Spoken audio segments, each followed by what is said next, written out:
Good morning. Good morning to you. Hope you're a healthy morning to you. Last time I spoke about hospitality, about hotels. I want to talk a little bit about different things now. First of all, I want to talk about the multifamily, residential rentals, etc., etc. Listen to this. We thought about rent regulations that they're so bad, they're so horrific.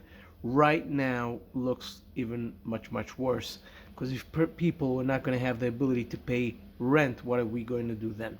So the interesting part is, um, and this is something that has to be studied right now quickly, which sector will be able to hold up, meaning the strongest, the most for the long term, for the next 3 4 months.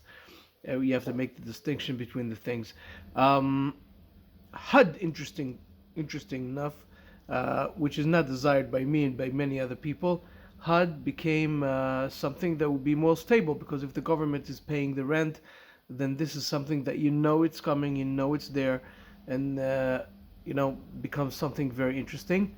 I would say the highest, the luxury people have money, still have money for the most part, to pay rent at least, of course, even though their business lost tremendous losses in the last couple of months. But paying rent, most of them can, and HUD and all kind of governmental um, solutions for people who can't pay rent, but everything that is paid by the government, etc. This is also taken care of. The question is the middle class. What are they going to do, and how long can they continue to pay rent? Which sector and what and when, where, which state is safer? But it's without a doubt that the multifamily sector is the safest thing because people are staying home. People will protect. This is the last thing that they'll let go.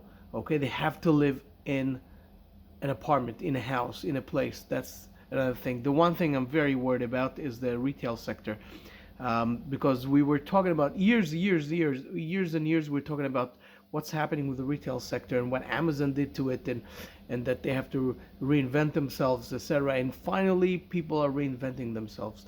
Malls were closing, and people started buying malls and trying to rethink what to do. All kind of creative ideas were coming up, and right now, within literally days, this sector is collapsing.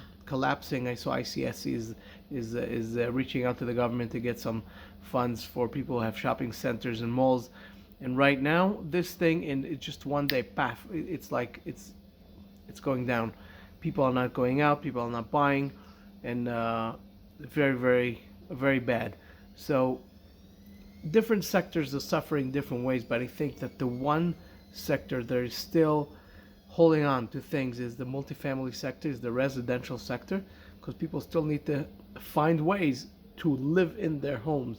So that's an interesting perspective. Again, HUD, interesting. I never thought HUD could be such an advantage. You guys, tell me what you think. Tell me if you think I'm right or wrong.